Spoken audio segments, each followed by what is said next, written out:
Well, good morning, everybody. Thank you so much for joining us. This is obviously the topic du jour of every day for the tourism industry, and will continue to be. The theme of today is open borders or bust, and I think this is a very uniform requirement and understanding of the industry, and one that we need to be making as much noise about as possible. The industry have been huge supporters of the health priorities in this space, but now is the time for governments to start thinking about managing the risk, not the emergency. And we need to have a different approach to how, when and why the borders should or should not be open. So we've got a fabulous panel with us this morning, and I welcome all of them and thank them for joining us. Heidi Kunkel, who's the Vice President Operations for Australasia of Hilton Worldwide. The wonderful Adrian Littlewood, who is the CEO of Auckland International Airport, and thank you for joining us from New Zealand, Adrian. Andrew Parker, who's the Group Executive Government Industry, International and Sustainability for Qantas, and Graham Turner, Chief Executive, of course, of Flight Centre, well known and beloved of all. So let's get into it. The way we're going to run today is to give everybody a couple of minutes first to just talk about how the border issue is impacting on their businesses and what they see as the larger implications for the wider industry. And then we're going to go into a bit of a conversation and talk about specific issues. For those of you who are attending out there in Zoom land, there is a capacity for you to ask questions also. So just be alert to your question slide and the capacity for you to put some questions into the mix. So look, I think we might do ladies first. Heidi, would you like to charge off and give us your thoughts at the moment on what this is doing from Hilton's perspective? Sure, thank you. Industry. Thank you, Margy, and thank you very much for the opportunity to be able to speak with all of you, and a pleasure to have to be able to have this opportunity to speak with all of you who are online, and appreciate all of your support. So Hilton has been, I've got a responsibility for Hilton Australasia. We have 28 hotels across Australia, New Zealand, Fiji, French Polynesia, Papua New Guinea, New Caledonia. Since really the crisis impacted and started, 9 months ago or so, we had a number of our hotels, at least 12 of our hotels were in suspended operations. Since then, we've worked through with our owners, with our general managers to be able to reopen at least 50% of those hotels. And we still have at least 50%, which are going to remain closed until the end of this year and until early 2021, just given that the question marks around the borders.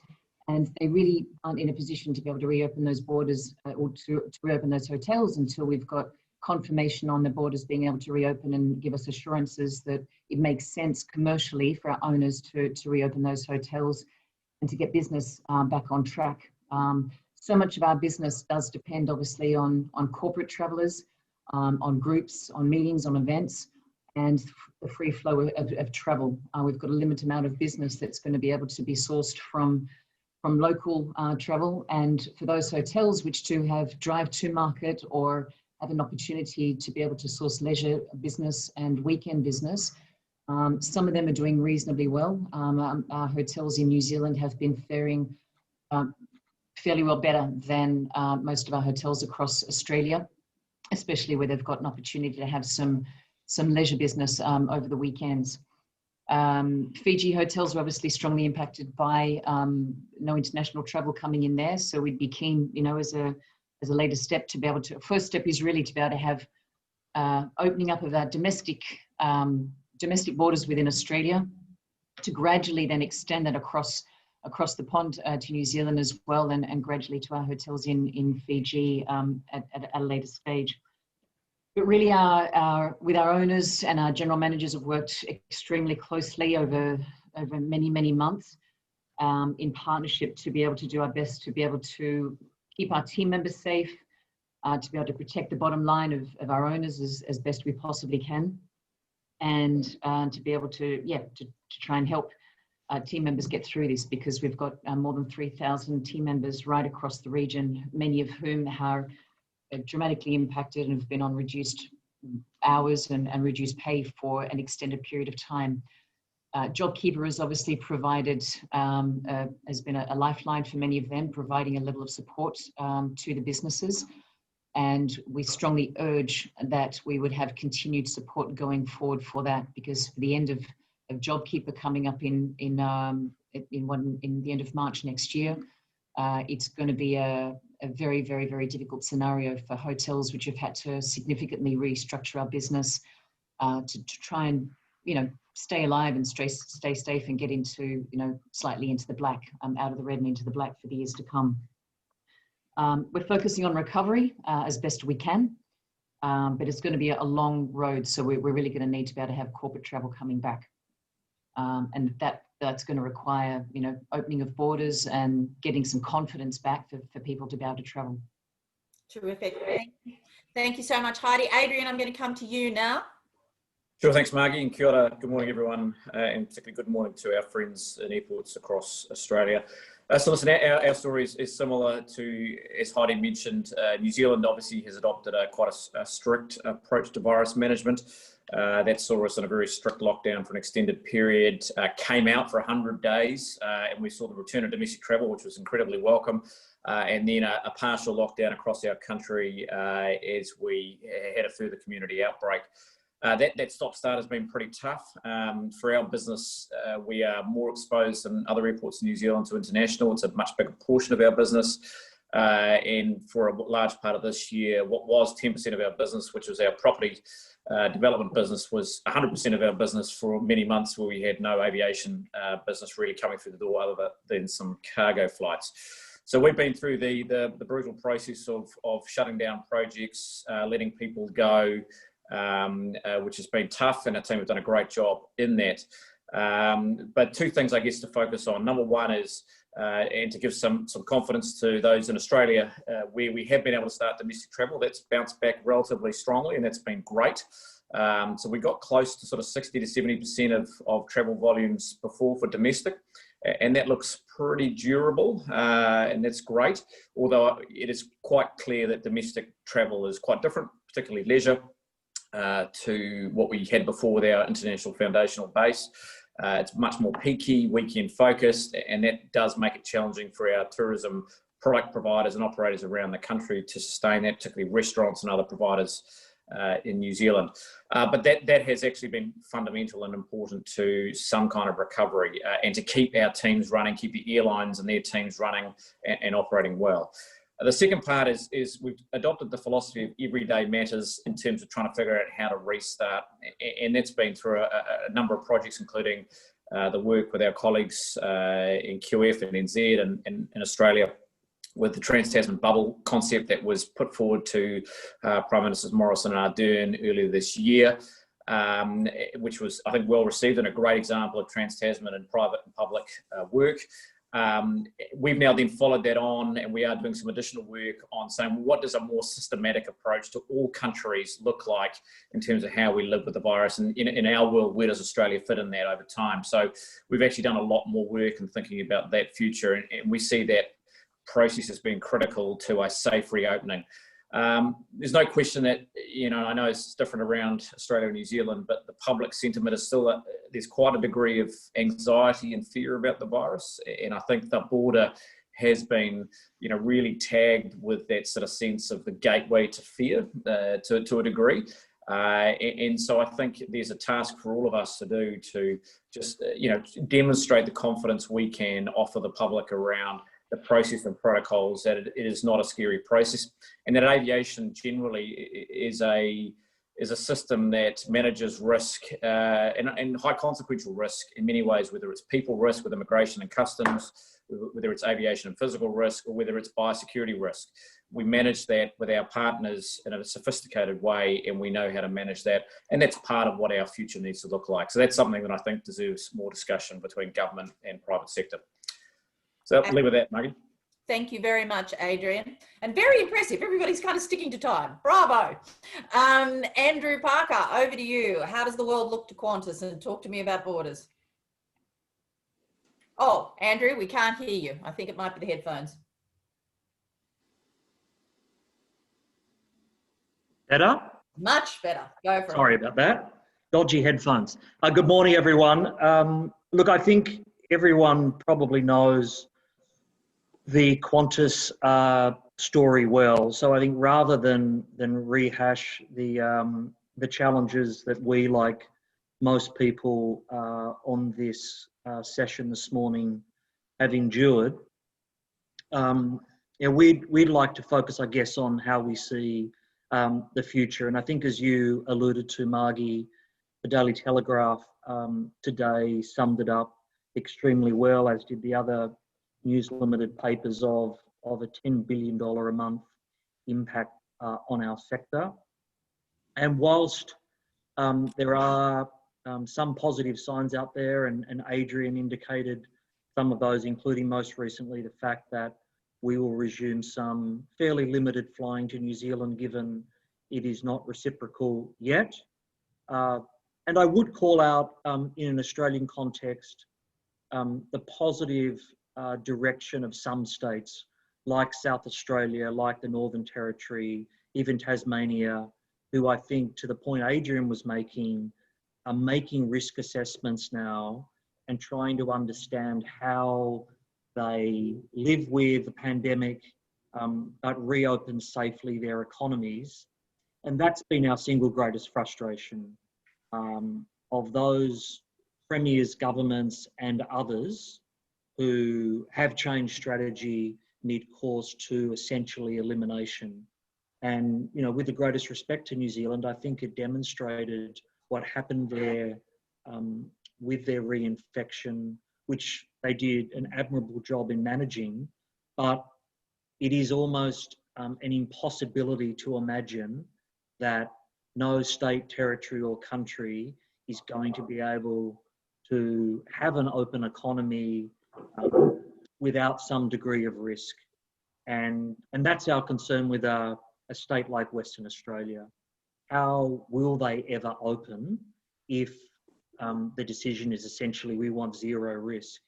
And airlines and aviation and tourism and transport, we deal with risk every day. We wouldn't fly a single aircraft if our policy was zero risk, because as others have said, it might be quarantine, it might be immigration, it might be security, it might be physical or operational.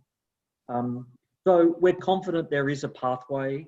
There's been a lot of great work done behind the scenes with government. We see that accelerating, and we can talk a bit more about, perhaps on this call, what some of those specific options might be. Thank you very much, Andrew. Skroo, over to you. Thanks, May. Yeah, well, I guess it's a pretty similar story to us. We actually operate in our sort of wholly owned 23 different countries. So obviously everywhere is a little bit different. And we were just talking about South Africa this morning. You probably know it actually opened its domestic borders about a month ago, and it's flying internationally to a few places now, although the government's pretty disorganised, so they haven't really given us much of an idea of which destinations we can go to. But it's amazing the difference that that's made in our revenue there. Just our revenue overall, it's down. We normally do about 24 billion a year, about 2 billion a month, and it's down around, on average, about 85%, 90% down in leisure and about 80% down in corporate, which is, you know, pretty devastating. But we are growing very slowly every month globally. So, you know, we've got some revenue coming in. I think this month it's probably about 26 million, which is, you know, normally it'd be about 250 million, but it's at least it's a start. And I think, you know, one of the things that was interesting, Andrew said this about risk, and there's a very good book that I'd recommend to people who are interested in looking at the underlying issue of this virus. It's called Black Box Thinking, and it's by Matthew Saeed. He's a UK journalist, but he basically compares the airline industry, and which is where the black box comes from, to the medical game. And because the airline has learnt from their mistakes quite well, because the mistakes tend to be quite dramatic, whereas the medical industry generally hasn't. And you can tell that the way they handle this this pandemic, it's there's not a lot of science. It's just about trying to look good, doing things that are really not, there's no scientific basis. And I think the main thing, and I was talking to Andrea before, is that the acceptance by the states in particular, I think the federal government accepts this, that there has to be some risk, even if it's minimised. In fact, we have to learn to live with this virus. Every other country in the world, just about, I think, has accepted this, certainly except New Zealand.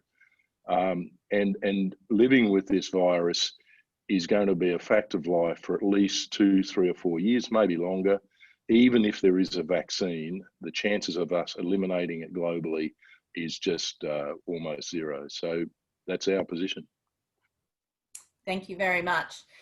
Look, I'm just going to open up to some questions now, and I would say to all the panelists, if something strikes you that, you know, needs to be said, please do jump in as well. And can I just remind our people out there in Zoom land that we are taking questions, so please feel free to be sending some questions through, which I will moderate through to the panel. Look, I might just start off with, you know, when we talk about opening borders, Queensland seems to be the one that everybody's most focused on for a whole range of reasons. And there's new research out today from Newgate, which tells us that 75% of all Australians want to see the borders completely reopened. And a similar proportion of the Queensland population, a majority of them, seem very keen for the borders to open. So why aren't we seeing this border open, and what are the implications if it doesn't open till, say, you know, we're talking November, but it needs a whole range of very particular provisions to occur in New South Wales, etc. What are the implications if it really doesn't open until sort of December? Andrew, I might start with you. Sure, and thanks, Margy. And look, I think the concern we have is things are bearing out almost exactly as what Gladys Berejiklian forecast, which is that there will be cases from time to time. And the job of the government in New South Wales is then to effectively manage those. And I think they've done a remarkably good job. My concern, and I think the Qantas concern, is that you may see some states now think, well, this is, be it the 48-hour rule, be it the 28-day rule, be it just, what did they say in the Castle movie, the general vibe of things. There doesn't seem to be a roadmap or a structure on how decisions have been made.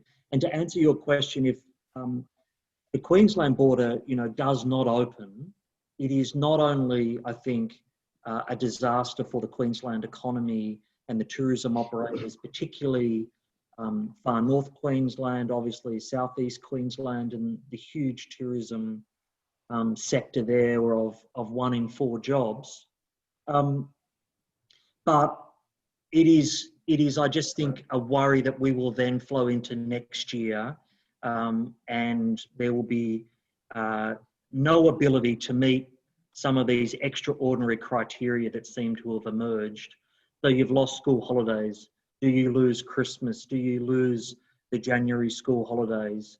And I think there's a lot of tourism operators and larger organisations like Qantas that, if we have to stare into the fact that you've got hard border closures still into next year, the economic consequences are really serious. Absolutely. Heidi, can I just go to you now, because you know earlier in the year when we were doing surveying of people's intentions, so you know June, the number one place everybody wanted to go was the Gold Coast, or at least some part of Queensland. So clearly there has been pent up demand in this space. Yes, you know, off to the sunshine.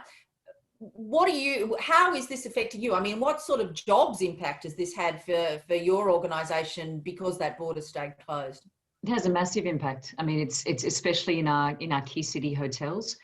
So Brisbane, which is, you know, suffering enormously, and for those businesses, you know, if you're looking for business, and hotels have been relied on, you know, weren't necessarily supported in the beginning to be able to, we weren't mandated to close and given support immediately. It was a case of saying, you know, keep the hotels open to be able to provide isolation, you know, support for guests who need to quarantine. And if that's the only source of business that there is, which is, it's not necessarily ideal, but it's for those hotels that have quarantine business. It's their way of sort of survival. We've got hotels in, Cairns who are suffering, and Cairns has been, suffering for an extended period of time. But and Surfers Paradise is feeling slightly better, but certainly not at the levels that it has been in the past. We've got owners who invested millions of dollars in their hotels and bringing them back to it, taking the opportunity while business has been relatively slow this year to take the opportunity to invest. But now we need to have certainty to give people clarity. We need to be, we're setting budgets for next year and giving owners, wanting to be able to deliver a return on investment. We're concerned, obviously, about the implications it has for team members, where we've had to restructure all of our businesses right across the estate. And, we need to be able to give certainty to our people, to our team members, and a return to our owners. And we're doing everything we possibly can to protect our team members. But we need to have borders open, and we need to be able to know that there's going to be a support of JobKeeper being extended. It'll give us the reassurance as the business recovers, that we're not, our owners aren't going to be, bleeding cash flow all the way through. They've bled enough in 2020, and we need to make sure that 2021 is not going to be a repeat of 2020. Skroo, can I ask you, the issue around the Queensland border and opening it is obviously a serious economic one, but there's also a huge issue of confidence. Opening that border says something about people's confidence in travelling and all sorts of things. I mean, obviously this is affecting your business, but I mean, if you had your druthers, when do you want to see that border open? Well, interestingly, I predicted about a month ago they'd open on October 17, so I was wrong there. But I'll be very surprised if it doesn't open on November 1st. It'll be if it's extended, almost certainly the Labor Party will lose the election, I believe. The tide has swung dramatically over the last month or so. But I don't know that. I don't know that they mightn't extend it again. It would be purely ridiculous on a risk point of view. There's no medical reason to do it. But you never know, because up till now it's been pure politics. It's got nothing to do with risk. And I think when it comes down that, Anastasia's got a reasonable chance of winning the election now. If the borders do open on the 1st, I think generally accepted she'll lose if they don't. So I think that'll be the main motivation now, and you'll see this change of approach over the next few days, I think. Now, I might be wrong there, so I have been wrong in the past. But look, open borders, it's even Victoria, it's got such a low level of infection that the risk, particularly with some protocols in place, that people like Qantas and Virgin already know what to do in this. I think the risk is so low that we should be open domestically, and I think we will be before Christmas, but that's still ridiculously long when you consider how little infection there is over in Australia. And as everyone said, this is purely about testing properly, testing broadly when you need to, and proper contact tracing. And that's where Victoria fell down. They had 6 months to prepare for this second outbreak, and they obviously didn't do it. That's what all the states have got to be prepared to do, is proper testing and proper contact tracing, and learn to live with it. Hopefully at reasonably low levels like it is now. Thank you. And look, I'm going to come to Victoria in a moment, and obviously we need to talk about Trans-Tasman and international as well. But Adrian, can I just ask you to, and probably Andrew as well, but two things for you, Adrian. There's the possibility now that we're going to have at least some one-way traffic between, Auckland and Sydney kind of thing. But Queensland is a very strong destination, isn't it, for New Zealanders looking for a holiday in the sunshine. So I'm curious about your thoughts on that. And at another level, what are the things that aren't already being done that we could be doing to work more collaboratively with governments to get those borders open? What are the extra protocols that we could be doing? Or are we right on the money and we're really just looking for the health issue to be sorted now? Yeah, and I just wanted to sort of pick up from where Skroo left off, which is, I think the reality is we can look at it through our lens from a travel industry point of view and sort of rationalise why opening makes sense. But it is so visceral in the minds of some people, and those voices are very loud, and they become very personal when people they know get affected. And I think we're going to wind right back and say, from a virus management point of view, countries that have successfully dealt with this have either had good governance or strong cultural allegiance. And that's what you need when you have some very, rough measures, i.e. lockdowns, to manage this. But as Skroo said, you've got to use that time to then build the sophisticated management approaches. And some countries have done it, and some states have done it, and others haven't. So I think that's why, plus that overlay of politics and elections, and we got one in a week, is making this very patchy in terms of its recovery. But I think then, to segue to your question, I think the most important thing we're going to do is to help really build that layers of risk management, as we've talked about, and come up with sophisticated answers to a complex problem. And this requires the private sector and public sector to work very closely together, not to talk past each other, to share what we know, to be open about it, to share the fundamental assumptions that are being built into the epidemiological models that are driving those risk judgments. I frankly think all epidemiological models should be completely transparent and open. We should be able to see all the assumptions underneath it, because frankly, none of our business or any business can plan in any reasonable way without understanding the decisions that are driving that. So then to apply that more specifically to the Tasman, and I think state to state, I still think the state to country, i.e. states to New Zealand, is a difficult one. I think New Zealand, my judgment, would have to be quite confident about the state border management, and I think you'd almost have to assume that's almost hermetically sealed for that to be realistic, and I don't think that probably is real. So that might be quite challenging.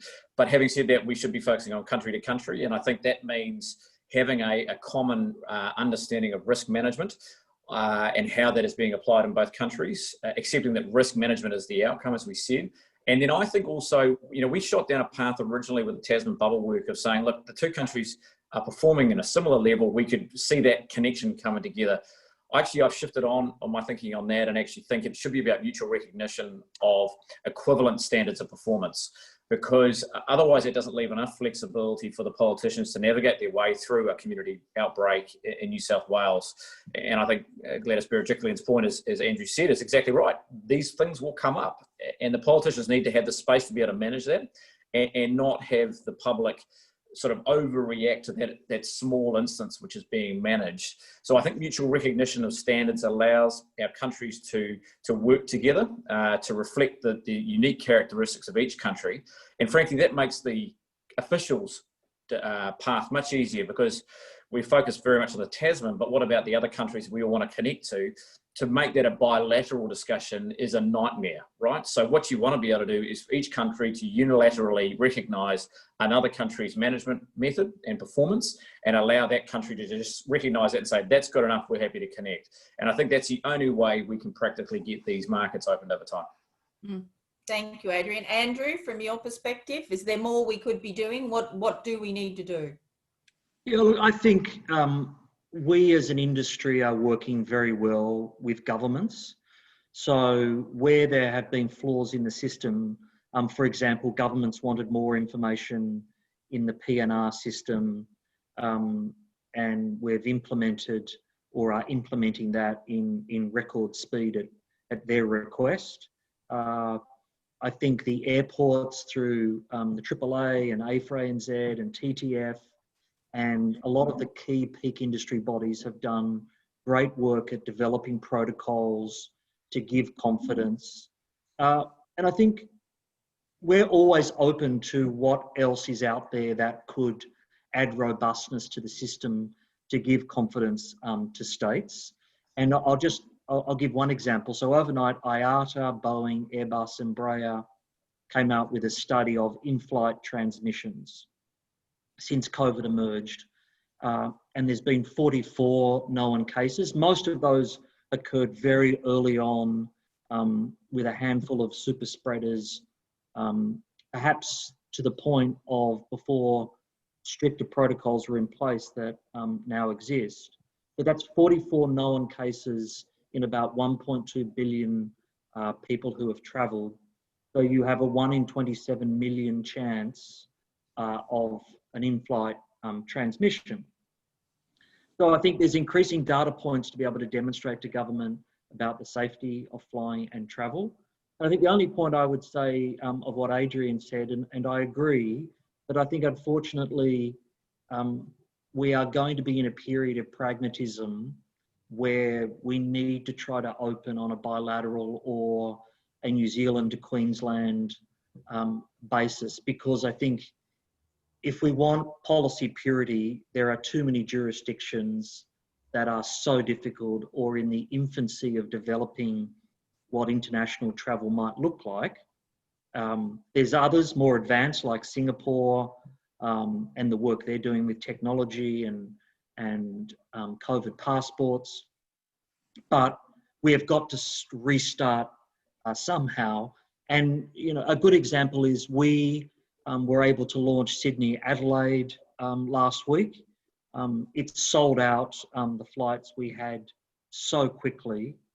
We've gone on sale Sydney Merimbula today, and it will go gangbusters because people are desperate to travel, they're desperate to be reunited. So it's frustrating and difficult to do these bilateral patchwork arrangements, but it's all we've got. And I think the next big phase is how we work as an industry on the protocols, on the structure to do it more unilaterally. Thank you. I mean, I'm just curious too, one of the big challenges in any of these sets of circumstances, and I will understand if any panelist chooses to take the fifth on this, but, it's critical that we work well with governments.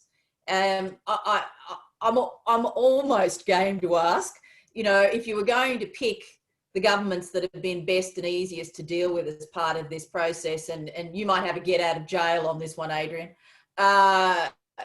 who's come out as top of the pops, and where do you think the relationship problems, really sit at this point in time? As I say, feel free to take the fifth, but Heidi, I might start with you. Oh, you're on mute, Doss. There you go. Excellent. Yeah. Gosh, I mean, yes, you could look at, in Australia, we're first of all following, if you look at what took place, overseas, we're following very much, whether it was New Zealand who was going into, very clear phases and managed it well. The complexity, obviously, in Australia is you don't have, you've got federal government saying one thing and the states doing all their different things and then going into their own disparity, which causes confusion. And that's been the greatest, I'm sort of not answering your question in a way, but just by saying that it's the greatest confusion has been the bureaucracy of every different state having different openings and different agendas and different politics. And that's been causing the greatest confusion, has been trying to keep up with that. When you look at other markets like New Zealand went down into clear closure and then gradually reopenings, and you can see the recovery phase there, and they've had, I think, a much clearer path to recovery. Further overseas, obviously, we're in close contact on a regular basis with markets where China was the first one to obviously be impacted and is the first one to come out and show recovery. And at this stage, China's doing, above 65% occupancy rate. I'm not suggesting that we want to be following the Chinese government in some of their policies.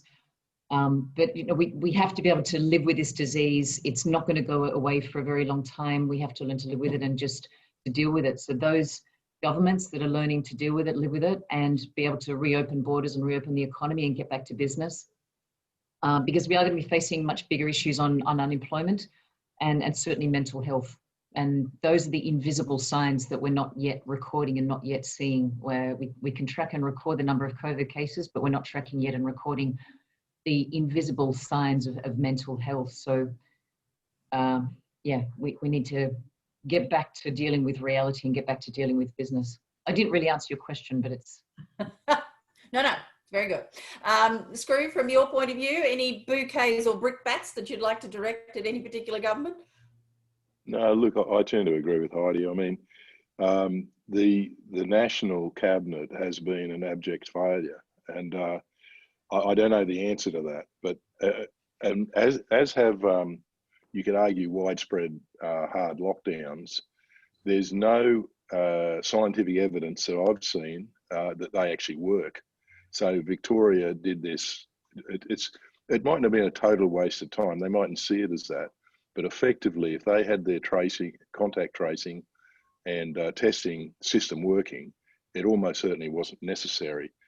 And I think one of the unfortunate things is, of course, that this is what China did. China locked down in a very hard way, and they did get it under control fairly quickly. But after all, it is a communist dictatorship, and some might argue that Victoria is following the same lines. But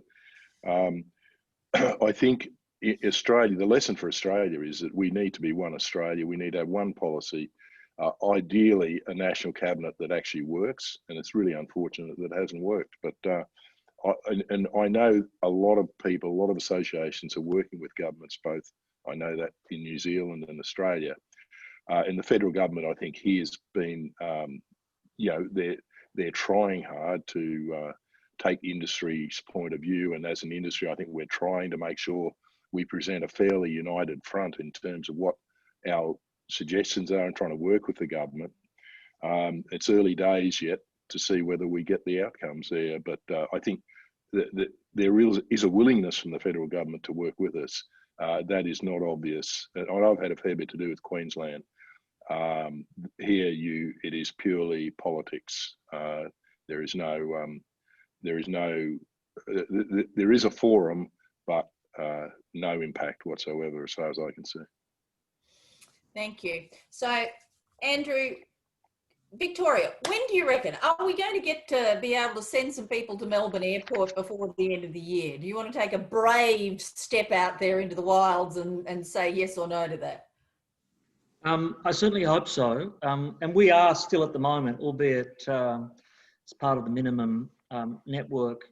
But I think if I could answer very briefly your earlier question, I think some two bouquets are, it has been a year of leadership, and I think for New South Wales to be able to take its citizens along the journey of there is going to be risk, but we are opening up, we're doing it safely. You've got to make some sacrifices along the way, but our borders are going to open unless there's more severe risk like Victoria.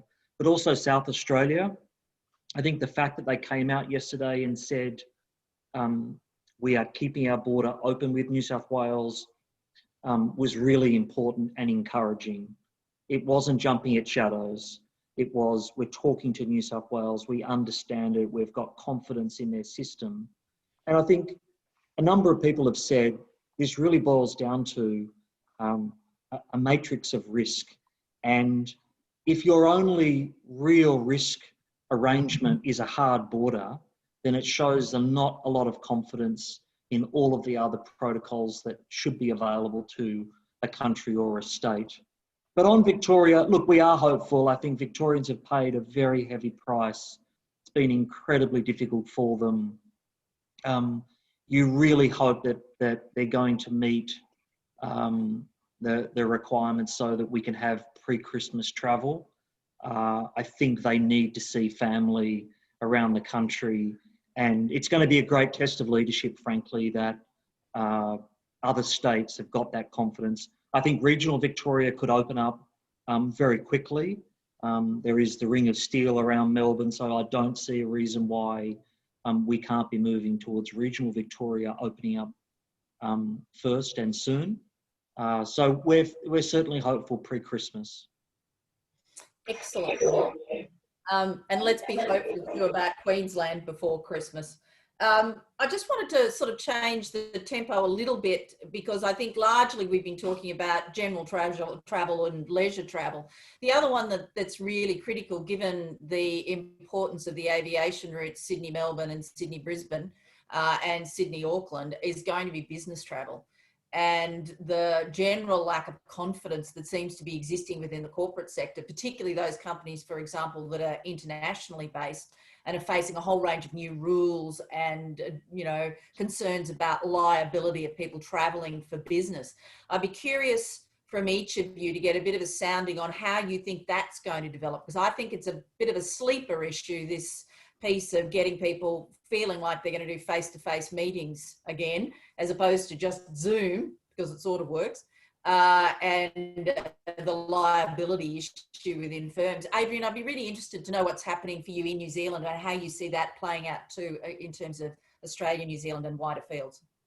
Yeah, and look, I've been on this radio before, having worked in the telco environment when video conferencing first took off, and it was going to predict the great death of international travel for business purposes. And of course, that never happened. You know, I think I always go to fundamentals on this. Humans are distinctly social animals, and there's only so much personal connection that can be gained through a screen. So I think, you know, there is no doubt there's going to be some changes to how people interact, but I think that will be fine where you have pre-existing relationships that you can leverage off.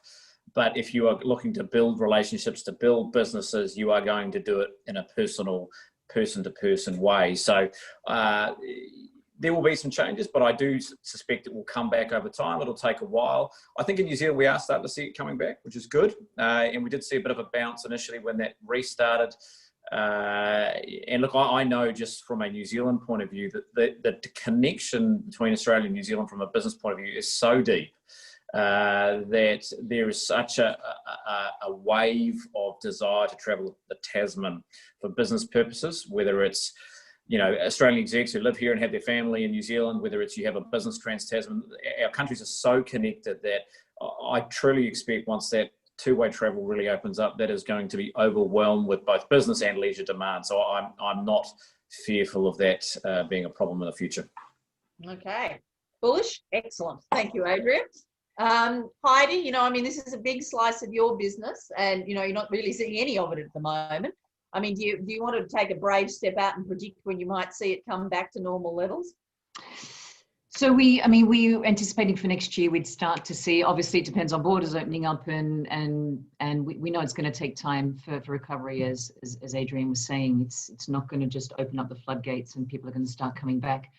Where, I mean, it's going to be about confidence and trust that people feel that they can, you know, get back out to airports, that they feel that there's all the right protocols in place, that traveling on planes is going to be safe and all the right protocols are being respected on airplane travel. And then when they arrive in their hotels, that they know that all the right hygiene and protocols are being respected inside those hotels. So, you know, in all of our hotels, we've reinforced all of the hygiene and protocol standards to the highest standards that we possibly can to make sure that people feel safe, that when they do come to the hotels, that they're ready to be welcomed in a safe environment. And it's yeah, in the meantime, then there's going to be, you know, hybrid conferences. We recently had the AHIS conference, which took place in a hybrid format, having about 100, 150 people in a room, and then a number of people online virtually, about 600 or 700 people online virtually. So there'll be a period of time where there's those virtual or those hybrid meetings taking place. Nothing's going to replace. I mean, we work in hospitality. We connect with people. It's part of why we come into this industry. I've been in this industry 30 years, and I cannot replace, you know, a visual screen with seeing someone in person. It you can do it for a period of time. You can do it for smaller meetings, but nothing replaces connecting with people in person. So I'll be one of the first ones to be jumping back on planes and coming across the Tasman or wherever it is to be able to come and meet people. And I just think that's part of who we are. Is it'll take a bit of time, but we will come back to meeting with people in person. And there'll be options, of course, to, if you need to have a hybrid conference or a virtual conference, they'll be available, but nothing replaces person-to-person meetings. Thank you. So from your perspective, I mean, what are you hearing out there in corporate land, given, you know, it is a very large slice of your business as well, the business travel part of the exercise? Yeah, I think, you know, if you take Australia, I think 80% of our ticket numbers in air are, 80% of our business travel is domestic, and I think 60% of our TTV. So yeah, it's a really significant part. I think, and certainly from the surveys we've done of our customers, they're going to come back very quickly once it's clear the borders are open and people aren't going to get caught. And it's, I think safety is obviously an angle, and this will play into our hands for managed travel, because I think that will be a major part of our role in looking after the accounts of managed travel, is that we can guarantee that the hotels we go to, you know, have the right protocols. Obviously, the airlines and airports are giving people advice on what they need to do when they go through airports and on airlines. So I think it's really just a matter of people feeling confident that the borders are open, the domestic travel is open, and it'll be a big thing for us. Mm. Andrew, I mean, what's Qantas seeing, in the larger global sense in terms of what's happening with the business travel piece, and what's your feeling here in Australia in terms of how hard it is going to be to reactivate that? Yeah, and I'd agree with the earlier speakers that the reservoir of relationships is so low, I think, for many people and organisations, that there's a huge unmet demand to meet. And if I can give one example, and I don't want to pick on my good friends in Western Australia, but recently their tourism minister said, well, the problem we have is, of course, that many of the hotels in regional Western Australia are full. But the problem with this argument is, well, it was school holidays, and if you're in Exmouth or Learmonth and there's a small number of hotels, yeah, they're going to be full in school holidays. But if you look at, and I looked earlier at the last evidence I could find of Perth occupancy rates, and it's in the 40-something%, and I think the average Perth room rate per night is $147. And I'm not a hotelier, but I think Heidi would tell us that there's probably not a lot of yield if you're looking at those sorts of numbers. And it's the same with us. We know the demand is there. We want borders to open safely. We think we can do so. And I think the final thing I'd just say on this point is we also have to be starting to do the work now more widely on international, because there has been some positive momentum domestically. As Skroo said, there's a lot of us behind the scenes who are doing work with the federal government on how we have a safe mechanism to reopen internationally. And Adrian made the same point for New Zealand. But that work needs to happen in earnest. And it's going to involve testing, it's going to involve technology, and it can't involve hotel quarantine. So it's doing that work now and reopen to business and leisure and family and friends travel internationally next year and domestically this year. Thank you, Andrew. Normally I start this room by apologising for the potential for my dog to bark very loudly, but you've just had the joy of the smoke alarm being tested in the building with no notice. So sorry about that, everyone. That will have woken you all up, absolutely. And thank you, Andrew, for powering through that moment. And just to go back to your point in terms of international, I mean, I think it's it seems to be a very hot topic at the moment. We'd love to be able to do reciprocal New Zealand, and there's an awful lot of friends and family reconnection that has to occur there. But what do we think the next round of internationals might look like, and how far off are we from the US and Europe and places like that? So I'm going to ask you all now very bravely to pick some destinations and perhaps put some dates on them, because those borders are going to be endlessly important. This industry can't recover without access to the international market. So Graham, Skroo, I might start with you. Yeah, that's a tough one. I think I'll leave some of that more up to Adrian and Andrew. But I think there's obviously a lot of talk about the green countries. The countries which have similar infection rates to us, which shouldn't need any quarantine initially. But also some of the protocols with quarantine, I think, need to be part of what we look at. Because even in countries with low infection rates, there'll probably need to be, just from the public health officials, some sort of quarantine. Everyone knows now the incubation period for this virus is between 3 and 6 days. So with the right testing regime, even at 14 days, you don't get at them all. There's still 1 or 2% that the incubation period is more than 14 days. So you will never get zero risk on this sort of thing. And some of those testing regimes from places like North America and Europe are going to be important, because we that virus is probably going to be around at some levels by the looks for some time, and those countries will need to come back. And I do think it'll probably be towards the middle of next year, but between North America and Europe, unfortunately, and that will be after the protocols have been approved. In the meantime, the countries like Singapore, New Zealand, Cook Islands, Fiji, Taiwan, Japan, South Korea, and that will probably come on, or China too, of course, but as they're ready for it as much as when we're ready for it. And that'll be over the next 3 or 4 months, one hopes. Rightio. We're going to keep book. Thank you very much, Skroo.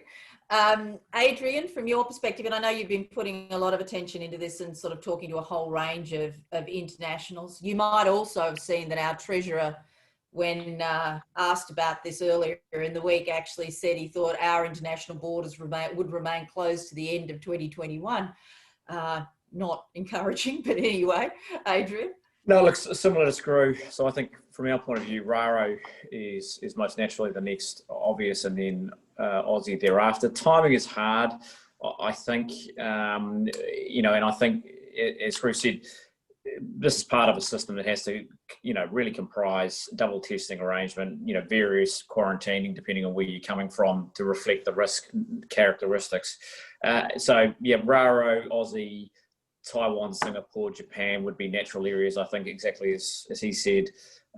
Timing is just really hard to predict, and that will come down to helping our officials to walk and chew gum at the same time, and to figure out that they can have the confidence to do this and maintain public support. And that's, as we've talked about so far, is both demonstrating both technical compliance as well as public comfort with the technical compliance. Thank you. Andrew, your turn.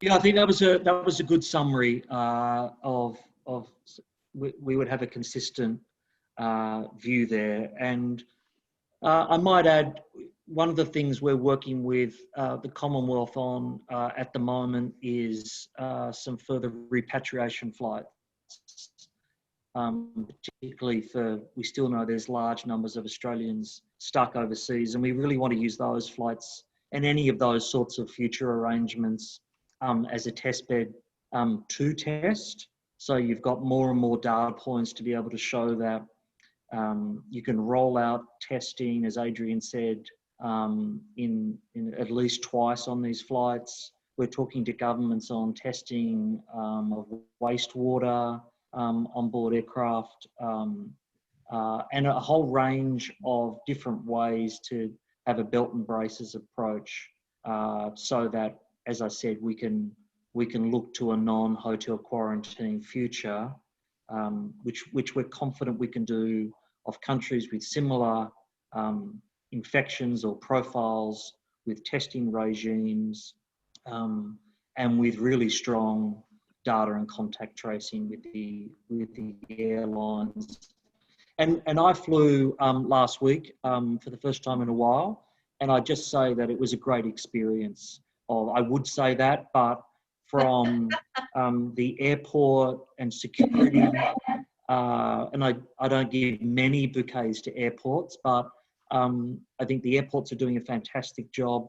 The Qantas trip, the crew were fantastic. Passengers seemed really comfortable, and I think it's reintroducing travel to people that is going to be a big part of this, in confidence as well. That it's a different journey, but it is not so intrusive or difficult that it's a put off, and I think that should give us some hope as well.